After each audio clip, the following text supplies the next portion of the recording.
এটাই ছিল বেহুলার শ্বশুর বাড়ি, অর্থাৎ চাঁদ সওদাগরের বসত ভিটা। এখানেই বেহুলার স্বামী লক্ষিন্দর জন্মগ্রহণ করেছিলেন এবং এই বাড়ি থেকেই বেহুলা ও লক্ষিন্দরের বিয়ে হয়েছিল।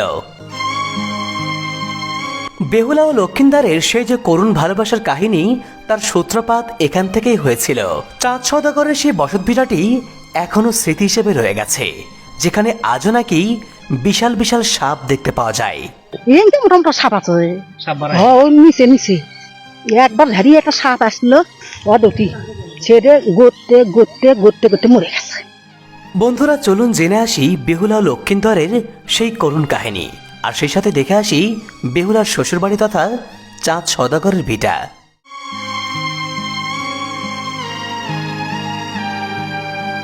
বন্ধুরা, বাংলা ইতিহাসের বিখ্যাত গ্রন্থ মনসা মঙ্গল কাব্যে চাঁদ সওদাগর ও বেহুলা লক্ষিন্দরের উল্লেখ পাওয়া যায়। সেখান থেকে জানা যায় তৎকালীন বাংলার সবচেয়ে ধনী ও প্রভাবশালী বণিক ছিল চাঁদ সওদাগর। তিনি শুধু ব্যবসায়ী ছিলেন না, ছিলেন মহাদেবের একনিষ্ঠ ভক্ত।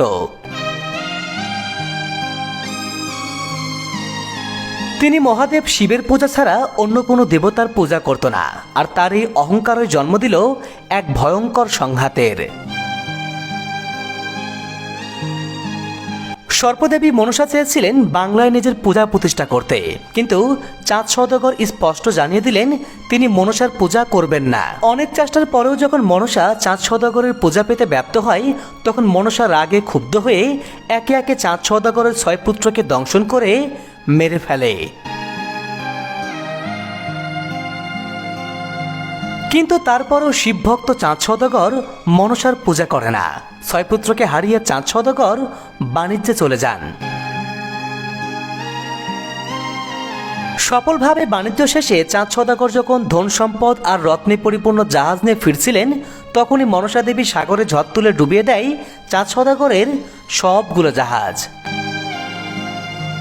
সেখানে সবার মৃত্যু হয়ে যায়, কিন্তু কোনো রকম ভাবে প্রাণে বেঁচে ফেরে চাঁদ সওদাগর। এরপর চম্পকনগর অর্থাৎ এখানে ফিরে এসে চাঁদ সওদাগর নতুন করে জীবন শুরু করে, আর এবার তার আরেকটি ছেলে জন্ম নেয়, যার নাম লক্ষিন্দর।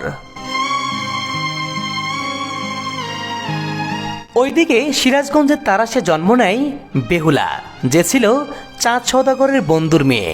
একই সাথে বেড়ে ওঠে বেহুলা ও লক্ষিন্দর। এরপর প্রাপ্তবয়স্ক হলে বেহুলা ও লক্ষিন্দরের বিয়ের কথা হয়, কিন্তু গণকেরা কুষ্টিগুণে বলেন বাসর রাতে সাপের দংশনে লক্ষিন্দরের মৃত্যু হবে।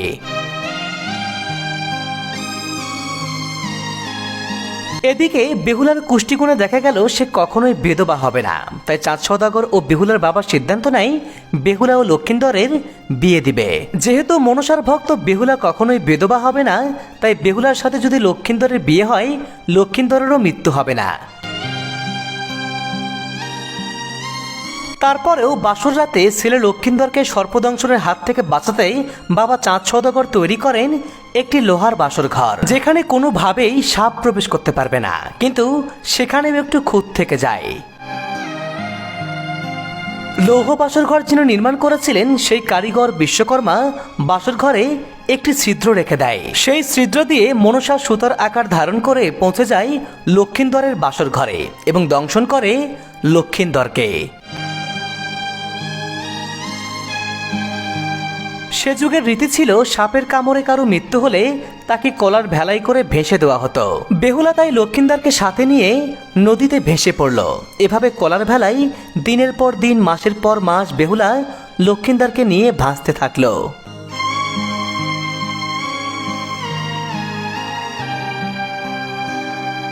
এরপর নানা ঘটনা পরিক্রমার মধ্য দিয়ে বেহুলা বাঁচিয়ে তুলল লক্ষিন্দরকে। আর এই চাঁদ সওদাগর ছিলেন সেই লক্ষিন্দরের বাবা ও বেহুলার শ্বশুর, এবং এটি ছিল বেহুলার শ্বশুর বাড়ি। বন্ধুরা, এটা সেই চাঁদ সওদাগরের বসত ভিটা, অর্থাৎ বেহুলার শ্বশুর বাড়ি। আমি এখন সেখানে দাঁড়িয়ে আছি। হয়তো এখানেই লক্ষিন্দর হেঁটেছেন, বেহুলা হেঁটেছেন, এখানকার আলো বাতাসেই তারা বড় হয়েছেন, তারা বেড়ে উঠেছেন। আমি এখন সে জায়গাতে হাঁটছি। হয়তো তারা এখন বেঁচে নেই, তাদের সেই বাড়িঘরগুলো টিকে নেই, কিন্তু তাদের এই যে বসত ভিটা এখনো কিন্তু স্মৃতি হিসেবে রয়ে গেছে। এখানেই এই বসত ভিটাই, এই মাটির সাথে বেহুলা ও লক্ষিন্দরের সেই স্মৃতিগুলো এখনো কিন্তু জড়িয়ে আছে। এখানে এখন ওই যে দেখুন এখানেও কিন্তু এই যে পোড়া মাটির ইটগুলো আমরা দেখতে পাচ্ছি, এখানেও সে প্রাচীন আমলের ইটগুলো রয়ে গেছে। এই ইটগুলোর সাথে জড়িয়ে আছে লক্ষিন্দারের, বেহুলার সেই জীবনের ইতিহাসগুলো।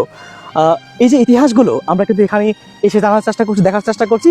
এখানে যদিও তেমন কিছু নেই, কিন্তু এখানে যে চাঁদ সওদাগরের বাড়ি ছিল সেটা কিন্তু স্পষ্ট বোঝা যাচ্ছে। দেখুন পুরো জায়গাটা যদি কত উঁচু, মাটি থেকে সমতল থেকে কিন্তু এই জায়গাটা অনেক উঁচুতে অবস্থিত। এবং সেই সময় যে এখানে একটি বসত বাড়ি ছিল, স্থাপনা ছিল, এটা কিন্তু এই জায়গার স্ট্রাকচার দেখে, এই জায়গার অবস্থান থেকে খুব সহজে অনুমান করা যায়। কি সুন্দর জায়গা দেখুন, চতুর্দিকে গাছপালায় এখন ভরে গেছে। শত শত বছর আগে এখানেই লক্ষিন্দার জন্মগ্রহণ করেছিলেন। এটাই ছিল চাঁদ সওদাগরের সে বাড়ি। আর এই বাড়িকে ঘিরেই রয়েছে কত কল্পকথা, কত ইতিহাস, যে ইতিহাস আজও প্রতিটি মানুষের মনে, প্রতিটি মানুষের হৃদয়ে গেঁথে আছে।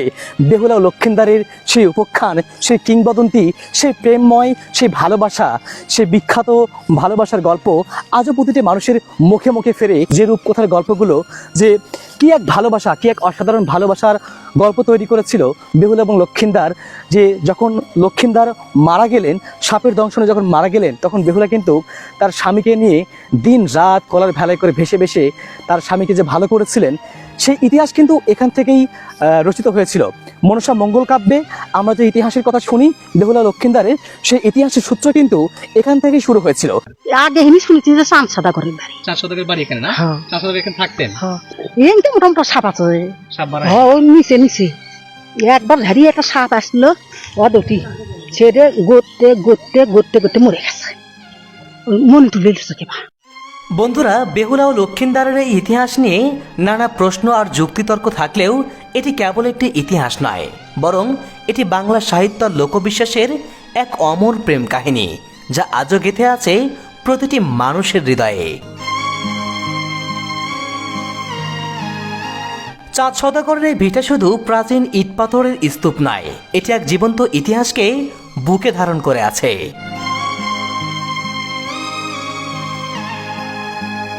এখানে দাঁড়িয়ে এখানকার মাটি স্পর্শ করে আমি যেন হারিয়ে গেছি হাজার বছরের সেই প্রাচীন বাংলায়। বন্ধুরা, আমাদের এই বাংলায় কত অজানা ইতিহাস আর কত গল্প মাটির নিচে চাপা পড়ে আছে। চাঁদ সওদাগরের ভিটা তারই এক অনন্য নিদর্শন।